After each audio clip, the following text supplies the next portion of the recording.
The past couple of months have seen to a number of surprising and unsurprising events occurring within the game development industry. From acquisitions to layoffs and of course the worst possible business decisions, it's been quite eventful. In this video, however, we're going to take a closer look at what's happening with one specific entity within this ever-changing landscape of the game dev industry, Bethesda Game Studios. Most of you may already know that Bethesda's head of publishing, Hines, has officially retired from Bethesda, with him stating the following: "After 24 years, I have decided my time at Bethesda Softworks has come to an end. I am retiring and will begin an exciting new chapter of my life, exploring interests and passions, donating my time where I can, and taking more time to enjoy life. This was not a decision I came to easily or quickly, but after an amazing career, culminating in the incredible launch of Starfield, it feels like the time is right. This is certainly not goodbye by any means. My love of Bethesda and its people has never wavered, and I'll never stop being part of this incredible community we have grown. Thank you to the hundreds and thousands of fans I've gotten to meet and talk to over the last 24 years. Your energy, creativity, and support has been such a big part of my journey. I look forward to experiencing the next part of the adventure alongside you.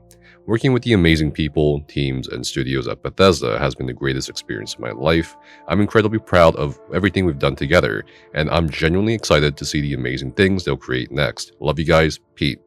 Hines was instrumental as a senior VP in public relations and marketing for Bethesda's games for over 2 decades. He was particularly notable for helping bring to life Fallout 3, Fallout New Vegas, Fallout 4, and Fallout 76. Additionally, he was promoted to head of global publishing at Bethesda Softworks last year, and he's often been a very public and involved persona, promoting the games amongst communities, on live streams, shows, and even podcasts. Somewhat less known about is also the departure of Shen, who was the former design director at Bethesda Game Studios and who you may have seen answering Q&A sessions in the BGS Discord server for Starfield and also appearing in the showcases for the recently launched IP.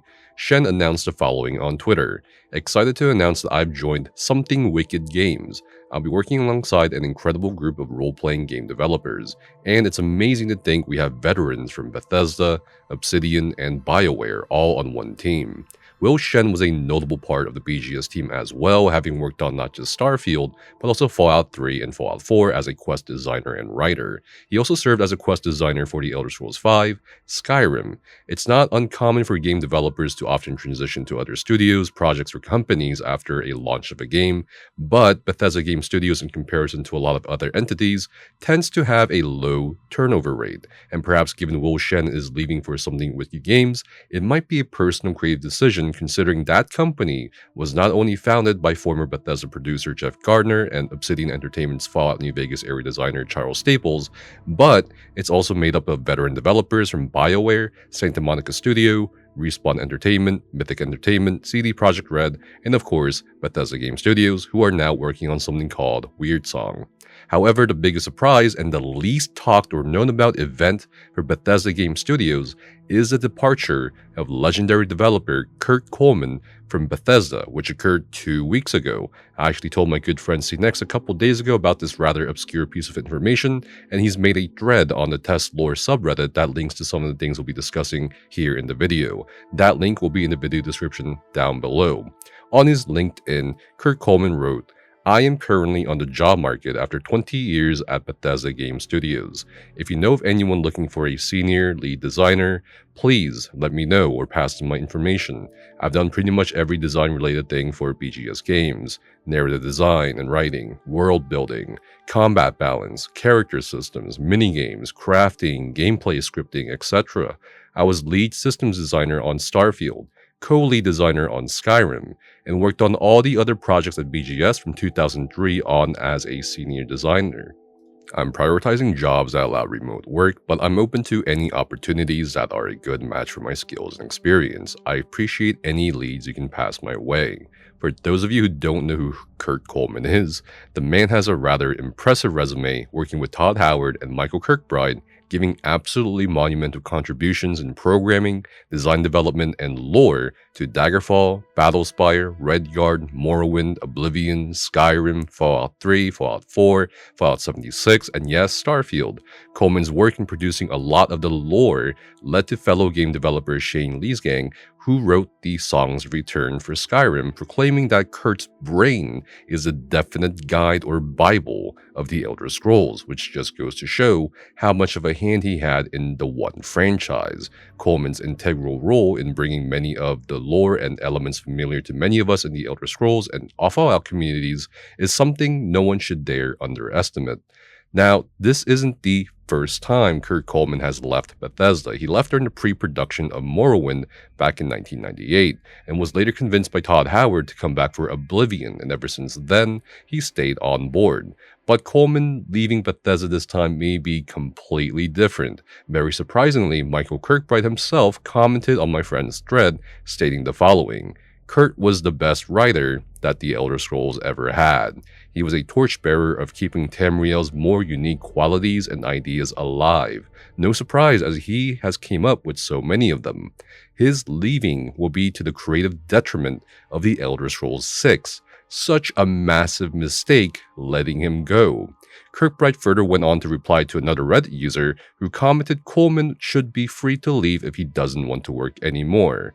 Kirkbride says, or you could, I don't know, not ask him to leave, which means Bethesda asked Coleman to actually quit.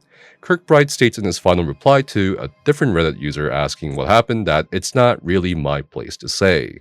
Coleman's departure or firing or ousting, in this case from Bethesda, could be a potentially worrying sign of what may occur with one of the most highly anticipated games, The Elder Scrolls 6, a sequel to The Elder Scrolls 5, Skyrim, which just began production and development after the launch of Starfield. As evident by his work and the testimony of his former co-workers, Coleman was a huge force behind what made Elder Scrolls The Elder Scrolls and not another generic fantasy game with generic ideas. Todd Howard, Emil Pagliarulo, and a few others are now the only ones who remain on board at Bethesda since the days of Morrowind and Oblivion. One can speculate as to why Coleman was asked to leave by Bethesda, at least according to Michael Kirkbride. And while it might be easy to look at Pete Hines leaving as another sign of a potentially fractured leadership or team, I think it's more than likely that the case of Pete Hines is just simple retirement. I mean, who wouldn't want to retire as early as possible after making millions out of an illustrious career in an all too often harsh industry? One could instead look at the departure of Shen to Something Wicked Games as some sort of portent of troubled times at Bethesda Game Studios, given that Coleman was asked to leave, which may give Shen leaving BGS a bit more context. It's been estimated by Phil Spencer, the Xbox head honcho, that The Elder Scrolls 6 is at least another 5 years away, and with that much time and probably more left, especially when we take into account other things like marketing, QA, and so forth, then it's hard to gauge how good The Elder Scrolls 6 will be without some of the essential people who made the universe of The Elder Scrolls what it is today, particularly for the older fans who have been waiting for a long time. Regardless, it'll be interesting to see who can fill the big shoes of Coleman for The Elder Scrolls 6 and Fallout 5. Undoubtedly, while many will lament Kurt Coleman no longer having a hand in The Elder Scrolls or Fallout, others may say that it's good to see new blood or a change of faces for the old franchises, as these discussions often lead to. Let me know which camp you're in down in the comments below, and if you want to keep up with more news on the gaming space, lore videos, and other fun content, definitely subscribe to the channel as that helps support me a lot. Thank you so much for watching, and I'll see you guys next time.